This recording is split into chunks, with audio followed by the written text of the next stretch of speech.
हैं, सर नमस्ते। प्रकृति हमारे प्रति इतनी बेरहम और असंवेदनशील क्यों होती है? प्रकृति ने ऐसा क्या किया भाई?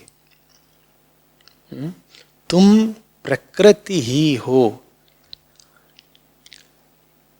तुम प्रकृति के वो विशिष्ट उत्पाद हो जिसके माध्यम से स्वयं प्रकृति निर्वाण खोज रही है। मैं बार बार कहता हूं ना, तुम अहंकार हो।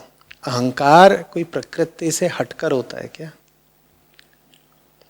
अहंकार भी प्रकृति का ही एक अवयव है। अहंकार भी प्रकृति का ही एक हिस्सा है, एक तत्व है। समझ में आ रही बात? लेकिन इस तत्व को प्रकृति के पार जाना है। माने प्रकृति स्वयं अपने पार जाना चाहती है। किसके माध्यम से? अहंकार के माध्यम से। वो अहंकार सबसे ज्यादा प्रबल किसमें होता है? मनुष्य में। तो प्रकृति स्वयं मुक्ति खोज रही है। प्रकृति स्वयं मुक्ति खोज रही है। प्रकृति, तुम्हें क्या लगता है व्यर्थ ही इतनी लंबी यात्रा पे है? यूं ही पत्ते झड़ते हैं, यूं ही फूल खिलते हैं, यूं ही चांद सितारे अपनी अपनी कक्षा में घूम रहे हैं। वहां भी कोई इच्छा है भाई। प्रकृति भी कुछ चाह रही है। यूं ही नहीं जाके वो पुरुष के इर्द गिर्द नाचती रहती है। जीवों की आंखों में देखो, तुम्हें वहां भी एक अभिलाषा, एक प्यास दिखेगी। प्रकृति बेमतलब नहीं है। और मनुष्य जन्म को इसीलिए विशिष्ट और सर्वोपरि कहा गया है, क्योंकि तुम प्रकृति की मुक्त होने की अभिलाषा के प्रतिनिधि हो। तुम हो जिसका निर्माण करा है प्रकृति ने मुक्त होने के लिए। समझ में आ रही बात? अब ये जो अहम है, जो प्रकृति का ही एक तत्व है, इसके पास विकल्प होते हैं। इसके पास एक विकल्प ये है कि प्रकृति के जो बाकी अन्य तत्व हैं ये उनसे लिपटा चिपटा बैठा रहे, या ये वो काम करे जिसके लिए इसकी पैदाइश और नियुक्ति है। ये तुम्हें तय करना है। तो प्रकृति तुम्हारे प्रति असंवेदनशील और क्रूर नहीं है। तुम प्रकृति के एक अयोग्य प्रतिनिधि जरूर हो सकते हो। प्रकृति जब मनुष्य को पैदा करती है तो बड़ी उम्मीद के साथ पैदा करती है। उम्मीद ये रहती है ये कृष्ण निकलेगा, ये बुद्ध निकलेगा, ये कुछ करके दिखाएगा। ऐसी कोई उम्मीद प्रकृति किसी जिराफ या किसी खरगोश से नहीं करती। खरगोश पैदा हुआ, प्रकृति कहती है नन्हा है, बच्चा है मेरा, पर खरगोश है, खरगोश की तरह जिएगा, खरगोश जैसे मर जाएगा, सुंदर है, खरगोश है। इंसान का बच्चा जब पैदा होता है तो प्रकृति की उससे बड़ी उम्मीदें हैं, क्योंकि उसके भीतर एक खास संभावना है जो किसी खरगोश में नहीं होती। तुम उस संभावना को साकार करते हो या नहीं, ये तुम पर निर्भर करता है।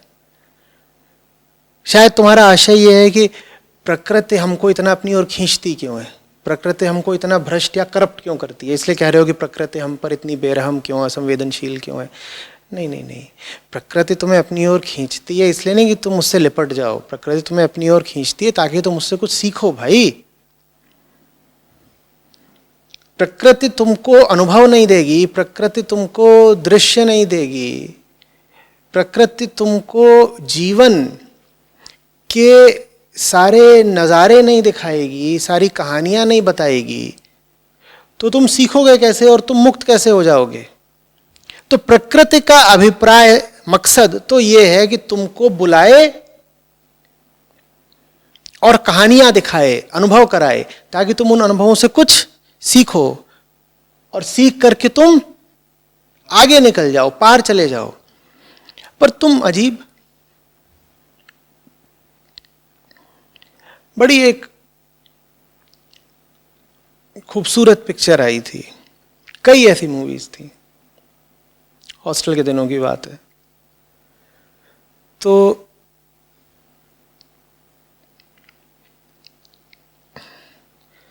मैं देख करके आया हॉल में, और हॉस्टल में मैंने अपने साथ वालों का, पिक्चर बढ़िया है, चली नहीं वो पिक्चर, पर मुझे अच्छी लगी थी। हुत्तुतू उसका नाम था, बहुत कम लोगों ने देखी होगी। तो मैंने भेजा साथ वालों की, जाओ देख के आओ।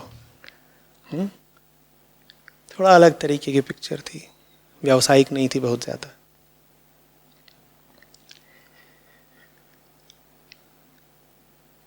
क्रांति उसका विषय था। तो देख के आए मेरे यार लोग, फिर मुझसे बोलते हैं तब्बू क्या लग रही थी। क्या बोलते हैं? तब्बू क्या लग रही थी। ये करते हैं हम प्रकृति के साथ। प्रकृति हमें अपने पटल पर दृश्य क्यों दिखा रही है? प्रकृति हमको ये सारी कहानियां क्यों दिखा रही है? ताकि हम उससे कुछ ऊंची चीज सीखें। और हमें उन कहानियों में भी क्या दिखाई दे जाता है? यौन आकर्षण, तमाम तरह के निम्न कोटि के लालच और वासनाएं। दुनिया में जो कुछ भी है वो दुनिया से पार जाने में तुम्हारी मदद करने के लिए है। प्रकृति बेरहम नहीं है कि उसने तुमको फंसाने के लिए संसार की रचना की है। प्रकृति ने तुम्हें फंसाने के लिए नहीं, तुम्हें सिखाने के लिए संसार की रचना की है। लेकिन हम ऐसे सूरमा हैं कि जो चीज हमको सिखाने के लिए भी दी जाती है, हम उसमें भी फंसने के तरीके खोज लेते हैं। जैसे 8वीं 9वीं क्लास में बायोलॉजी की किताब, और उसमें रिप्रोडक्टिव सिस्टम वाला चैप्टर, वो वहां किस लिए रखा गया है? तुम्हें सिखाने के लिए। और लड़कों की मौज हो जाती है और लड़कियों की आफत कर देते थे। अब पता नहीं, करते नहीं। आज से 25-30 साल पहले तो यही था।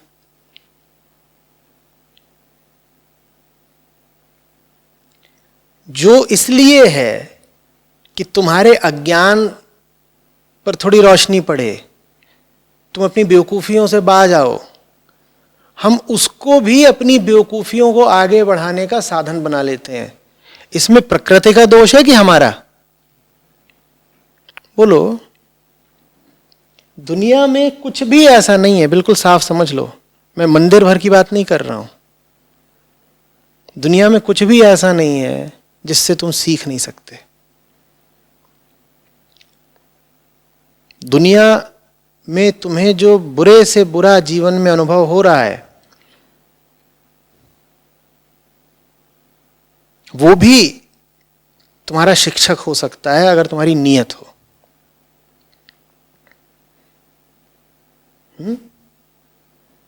ऐसे ही आगे बढ़ा जाता है।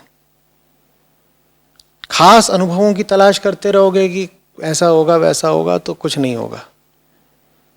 जिन्हें सीखना है, जानना है, वो दिन प्रतिदिन, क्षण प्रतिक्षण जानते सीखते हैं।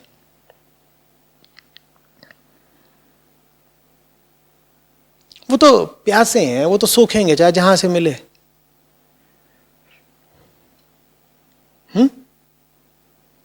जैसे कुछ पदार्थ होते हैं, वो पानी सोखने के लिए इतने तत्पर होते हैं कि उनको अगर भी यहां ला करके इस मेज पर भी रख दो तो थोड़ी देर में तुम पाओगे कि वो गीले जैसे हो गए। उन्होंने कहां से सोख लिया पानी? कहां से सोख लिया? उन्होंने हवा से पानी सोख लिया। ऐसी तत्परता, ऐसी आतुरता होनी चाहिए सोखने की कि तुम शुष्क लगने वाली हवा से भी नमी सोख लो। जहां तुम्हें कुछ न दिखाई दे रहा हो सीखने के लिए, वहां से भी तुम सीख लो। चल रहे हो, बस यूं ही सामने बाजार का कोई नजारा आया और तुम कुछ सीख गए, भीतर बिल्कुल पुलक उठ गई। तुमने कहा वाह क्या बात समझ में आई है। ऐसा नहीं कि वो बात समझने के लिए तुम पहले से तैयार बैठे थे, बस तुम इतने खाली थे और वो खालीपन इतना आग्रही था कि सत्य ने तत्काल आकर के उसको भर दिया। बात समझ में आ रही है? प्रकृति की ओर से जितने भी तुम्हें इंद्रियगत अनुभव आते हैं वो इसीलिए आते हैं। पर तुम इतने खाली और इतने आग्रही और इतने प्रेमी तो रहो, उसके बाद एक एक स्पर्श, एक एक गंध, एक एक शब्द, एक एक अनुभव, एक एक स्मृति, सब तुम्हारे शिक्षक बन जाएंगे, सब कुछ तुम्हें सिखा जाएगा। प्रकृति को दोष मत देना। तुम्हारे साथ कुछ भी उल्टा पुल्टा हो रहा हो, सबसे पहले दोष अपने ऊपर लेना। अध्यात्म में जिम्मेदारी बड़ी चीज है, जिम्मेदारी हटा के नहीं आगे बढ़ते। प्रेयता से ज्यादा महत्व होता है श्रेयता का। प्रेयता से ज्यादा महत्व है श्रेयता का। ये मत देखो कि प्रिय क्या है, ये देखो कि श्री कहाँ है। श्री माने शुभता। तो प्रियता नहीं, श्रेयता। और आकर्षित तुरंत क्या करेगी? प्रियता। वो एकदम खींचेगी, और वो जो खिंचाव है उसका झटका इतना त्वरित होता है और इतना प्रबल होता है कि बचना मुश्किल होता है। जैसे कि तुम चले जा रहे थे अपना, बेहोश, बेखबर, गाफिल, किसी ने फंदा मारा तुम्हारे ऊपर पीछे से, फंदा आकर के बिल्कुल तुम्हारी कमर में बैठ गया, और इससे पहले कि तुम चौंक भी पाओ, बहुत जबरदस्त झटके के साथ वो फंदा खींच लिया गया। तुम बचोगे कैसे? तुम्हें कुछ खबर ही नहीं लगी, एकदम खींचे चले गए। कई फिट हो सकता है कि 100 फीट खींच जाओ, तब तो तुमको ये होश आए कि मैं खींच रहा हूं क्या। काम इतनी तेजी से होता है। तुम्हारे मन के बीच से माया की तलवार वैसे ही निकल जाती है, बिल्कुल मक्खन के बीच से छुरी। मक्खन को कुछ सोचने समझने का समय थोड़ी मिलता है, जो होता है एक झटके में तत्काल हो जाता है। तुम्हें विरोध करने का भी समय नहीं मिलेगा, तुम अपने विचारों को संगठित ही नहीं कर पाओगे, तुम किसी निष्कर्ष पर ही नहीं आ पाओगे। जैसे कोई व्यक्ति सड़क पर चला जा रहा है और उसको एक ट्रक टक्कर मार दे, उसको समय मिला था क्या संभलने का? उसके साथ बस कुछ हो गया, बस कुछ हो गया। ऐसा हमारे साथ होता है और दिन में बहुत बार होता रहता है। समझ में आ रही बात? जो लोग याद नहीं रखते कि उन्हें अपने साथ क्या होने देना है क्या नहीं, उनका अंजाम यही है कि उनके साथ सिर्फ वो होता है जो होना चाहिए ही नहीं। माया की गति आपने कहा इतनी तेज है जैसे मक्खन में छुरी, हम समझ भी नहीं पाते और सब कुछ घट जाता है। तो फिर हम माया की गति कैसे कम करें ताकि हमको चुनाव का समय मिल जाए?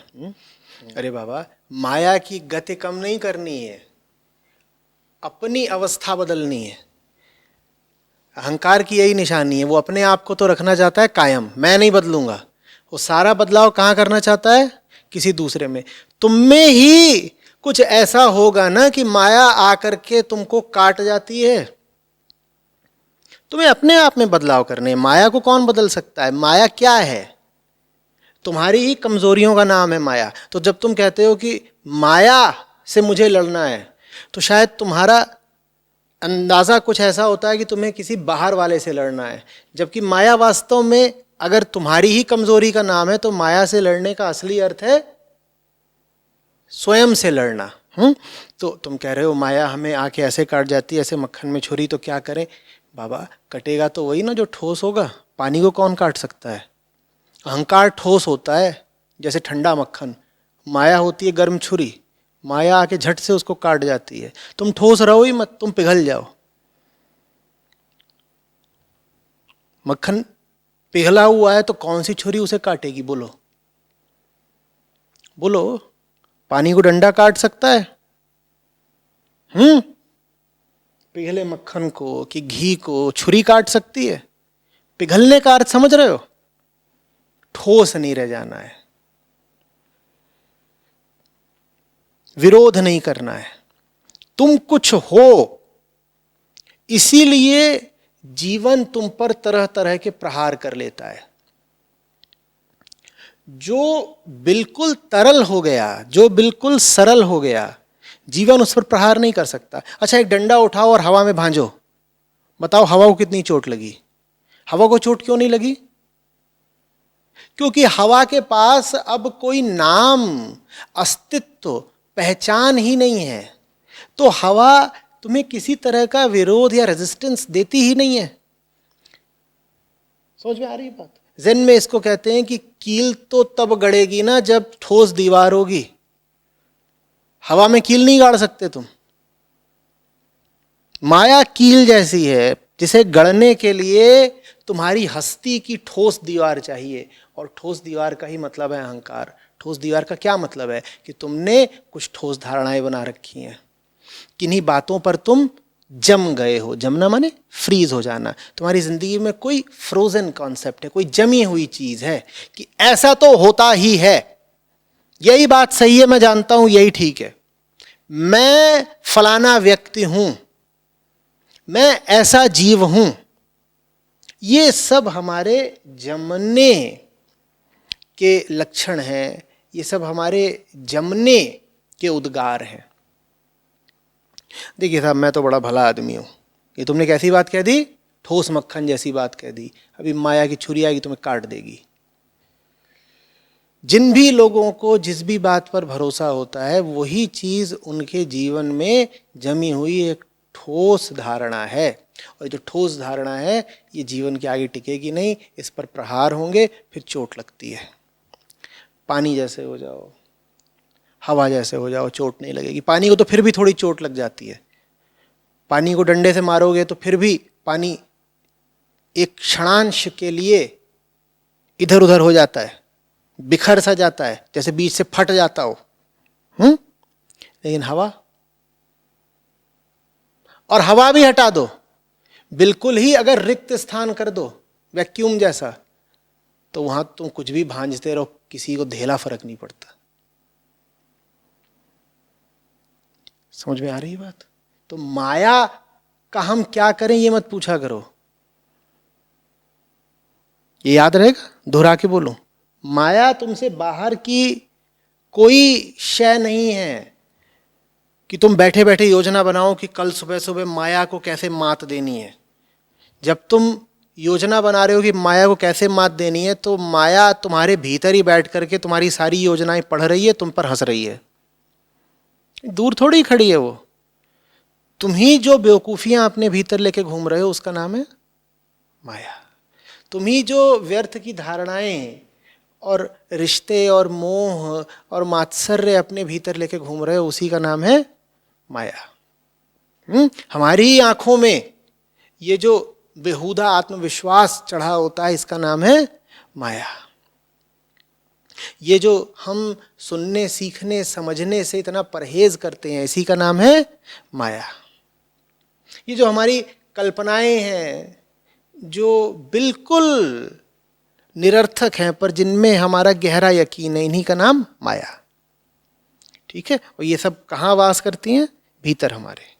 तो माया से निपटना है तो खुद से निपटो, कोई बाहर वाला नहीं है माया।